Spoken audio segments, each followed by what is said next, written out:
Fabulous. Okay then, so good afternoon and welcome to Wingham Wildlife Park. My name is Meg and I am the head of mammals here. But that's enough about me. You're obviously here to see our lovely red pandas, and we have two here at the park, and they are one male and one female called Mei Shan and Kai. So Mei Shan is the one that's currently closest to me. She is our 11-year-old female and she will turn 12 in June this year. She's originally an Essex girl from Colchester Zoo. We've had her since she was 9 months old, and as I said, she is going to be 12 this year, so she's been here quite a long time now. She's the much smaller one out of the two. She's got a much longer, thinner tail, and she just looks quite girly in my opinion. And her proper name's Mei Shan, which means beautiful in Chinese, but we do call her Mei for short, just because if she's right at the top of there, it's a lot easier to shout and say, and I'm sure you'll all agree she matches her name very, very well. And then we've got Kai, so some of you saw him a minute ago, but for everyone that didn't, he's in this nest box behind me, so sure, hopefully he'll come out in a minute for you. He's a 3-year-old male, so he's a lot younger than her, and he will turn 4 in June this year as well. He's from Blackpool Zoo, so he is a northerner, and we've had him for nearly 3 years now. It'll be 3 years next month, and he's the much bigger one out of the two. He's really stocky, he's got a bit of a grumpy teddy bear look about him, and he's got a big basil brush feather duster tail, so you will be able to see the difference when he comes out in a few minutes' time. So these guys are a breeding pair, but of course it's up to these two to work their magic, so we will just see what happens. We have just had breeding season, so if we are successful, and touch wood, obviously in a few months' time we might have some babies for you all to see. It would be nice. And we do training with our red pandas, and this is all for health and medical purposes, and we do this 3 times a week, normally Monday, Tuesday and Wednesday. And the main ones that we do is scale training, so we weigh our red pandas weekly just to make sure everything is going how it should. Obviously if they keep gaining weight, they might need their food knocking down a little bit, they're getting a little bit too podgy, but obviously if they're dropping in weight, it could indicate they're poorly or need a little bit more food, so it's really important that we check those weights on a weekly basis. We also do crate training as well, which is getting them used to being in a carry crate, so if we ever need to rush them to the vets one day or take them to another zoo through the breeding programme, obviously they're ready to go, they're not stressed and things like that, so it's really, really important that we get that ready, and they are absolutely fantastic at that. And then we've got a new one called T-bar training, which is a wooden bar in the shape of a T like this, and it allows the pandas to stand on their hind legs and hold the top, so we can have a really good look at their belly area. As you can see with the pandas, they hide their bellies very, very well, and it is quite dark in colour. So by doing the T-bar training, it allows us to touch the pandas just to make sure there's no lumps, bumps and bruises. And what we're hoping to do in the future is introduce something called ultrasound training, which is obviously a lot more accurate for pregnancy over scale weight. We all know what scale weight can do. It's not the most better option, so that is what we plan to do. And with the training, they don't have to come over if they don't want to, and they can walk away at any time. But normally they're quite keen. Obviously we give them lots of their favourite treats, and it's quite enriching for them as well. It keeps their minds nice and busy. But like today, for example, obviously they've come out, they're very, very keen, they're very, very happy. But if they were in the tree, that's absolutely fine, and we would just try again another day. And then these guys, they come from the Himalayas in the wild, so they range from places such as Nepal, Burma, China, Tibet and India. They're not actually related to giant pandas like everybody thinks, so panda's a Nepalese word for bamboo eater. So because giant pandas and red pandas both eat bamboo, that is where they get their name from. But actually your giant panda is part of your big bear family, so with your brown bears, polar bears, etc. These guys are part of their own unique family called the Eloridae family, but they're apparently closely related to mustelids, which is like otters, skunks, badgers and weasels, so quite a smelly family really. And a long time ago they were part of procyonids, which is your raccoons, which you can see why with obviously stripy tails and stripy faces, etc. But these are actually the OGs in the panda world, so these were found way before your giant panda, they are the original. But unfortunately your giant panda is very much more popular, so these guys do get a little bit forgotten about. So thank you very much for coming to see them today. Obviously we want people to love them as much as we do, so thank you for that. But yeah, as I said earlier, they're related to quite smelly animals, but I don't think they smell at all, and this is mainly because they live on bamboo, which is the stuff that Kai is very nicely demonstrating eating here for us today. So bamboo actually makes up 95% of a red panda's diet, so without it they can get quite poorly. They need to eat about 400 to 500 leaves a day, and they can even eat up to 10,000 leaves if there's nothing else available. So to help us with this, we grow our bamboo all around the zoo. We've got a constant fresh supply for them. A lot of people ask why we don't grow it directly in here. Really good question. It is a fast growing plant, it grows all year round, but obviously if it's in here, it's never really going to grow because they're constantly going to be eating at it. And we also like to monitor what they're eating as well. If I put 5 plants in here, I know exactly what they've had when I'm taking it away, but if there's like thousands of plants in here, it's a little bit difficult to tell what they've eaten if there's little nibbles at everything. So that's what we do. We feed them 3 times a day, and we tend to put more bamboo in at the last feed because these guys are classed as something called crepuscular, which means they're active more dawn and dusk.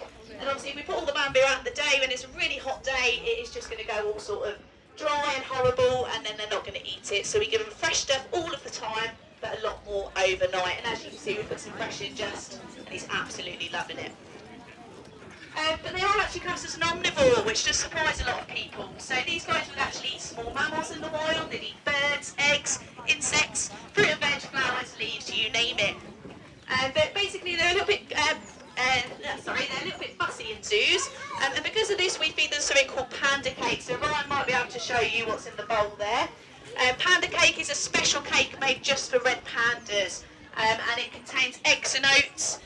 It's full of their vitamins and minerals, very, very high in fibre, and we feed them this with their bamboo every single day. If you're ever lucky to do one of our red panda experiences one day, this is what you'll be feeding them. It comes in a powder, we add water to it, and we turn it into these little cake pots, put it on a stick for you, and that is what you'll give to them. And obviously we've got the bamboo, and then we feed them a leaf eater pellet as well, which is a pellet naturally which has a lot of their vitamins and minerals in there. And we do feed them fruit, but it's more for training and medical purposes, just because obviously, even though it's very healthy, it does contain quite a lot of natural sugar. And just so you know, they are very, very fussy, to the point that when we did used to give them fruit full time, Mei Shan, over there, wherever she's gone, would only ever eat a pink lady apple specifically. So they do like what they like. These guys are fantastic climbers. I don't know if anyone saw Kai come down right at the beginning, but they have something called reversible ankle joints, which means they can move down a tree head first. And to help them with this, they have something called semi-retractable claws, which means their claws are halfway out all of the time, so they're not like a cat, they can't bring them in. It's just so they've got that constant grip. In the wild, they live right in the mountains above sea level, so you do not want to fall from a height like that, it would be fatal. And they've also got their tail, which is obviously very, very good for balance, but they will also wrap it around them like a scarf to keep themselves nice and cosy. And you can sort of see on the bottom of their paws as well. Most animals have that nice leather padding underneath, like your dogs and cats at home, but these guys are actually fully furred, and where obviously they live in the snow and things like that, it just gives them that extra grip. A lot of people ask me how they don't escape, but it's a really good question. The biggest answer is they are just too lazy. But mainly, obviously, we've got lots of protection here. We've obviously got the electric fencing, and then obviously the tree we would trim back, obviously, accordingly. But as I said, they just like to eat and sleep. That is their favourite part of the day. And then they've got something called a specialised thumb, which means they can hold things in a fist just like we can. And they do share this with the giant panda, and that is about it really, apart from living in the same geographical range as them. They have nothing else in common. And they can go on these really thin branches as well without them snapping, and this is because they don't actually weigh very much at all. So just to give you an idea, Kai over there is about 6.5 kilos, whereas May is about 5.5. So some of your house cats are actually a little bit podgier than these guys, and they are mainly just fluff. So with these guys, they are now classed as an endangered species. So this means there's less than 10,000 of that animal left. And with these guys, there is actually only about 2,500 of these left in the wild. So it is very, very serious. And this is mainly due to habitat loss, pet trade, Chinese medicine, and they also get poached for their beautiful fur coats as well. But we do have China themselves that are starting to protect about 40% of their habitat now, which is really good. We also have places like the Red Panda Network, which do a lot of rescuing and releasing with these guys out in Nepal. We have our own charity, which is called Wingham Wildlife Park Animal Welfare, where we obviously will raise money and help conservation projects out of seas as well. But the big one is what we are also involved in is something called an EEP programme. So this stands for European Endangered Species Programme. Basically, there's a dedicated keeper called a stud bookkeeper that's in charge of every single red panda in captivity in Europe. And it's their job to put the best male and females together. It's a little bit like a dating app. That is the best way to describe it in modern terms. And because of them, we've had so many healthy babies in the past few years in zoos, which is brilliant. Meishan had 2 little boys born about 10 years ago now with one of our first males. They were called Push and Hugo. They stayed with us for about a year, and then the breeding programme moved them all the way to the Netherlands, a place called Gaia Zoo, so they could go off and make their own families. With these guys, they are solitary, so they do live by themselves. But obviously we do put them in pairs in zoos for the breeding programme because of how endangered they are. And when they are born at a zoo, they live about when they're born at a zoo, about 9 months to a year, that is naturally when they would leave mum in the wild. So that's why we try and replicate that when we need to move them on. And that's what the breeding programme does as well. They stop overpopulation. So you think because they're so endangered, you want to breed.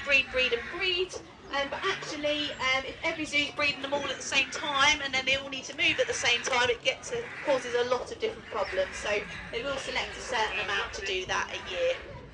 And yeah, like I said, they've done a really good job. We haven't obviously had any for a while now, so touch wood, this year will be our year. Obviously we do have a brand new male now, so fingers crossed. And they tend to live about 9 months to a year. Oh, I just said that. 9 to 12 years. In captivity it can be as high as 15 to 18. The oldest one so far has lived up to 22, so hopefully ours will live just as long. And they can have up to about 4 babies, but on average it tends to be between 1 and 2. So again, thank you ever so much for listening today. Really appreciate that. If you've got any questions, please feel free to ask myself or Ryan. If you do have the Wingham Wildlife Park app, if you haven't, obviously please download it. It's very helpful. It's got all our talk times on.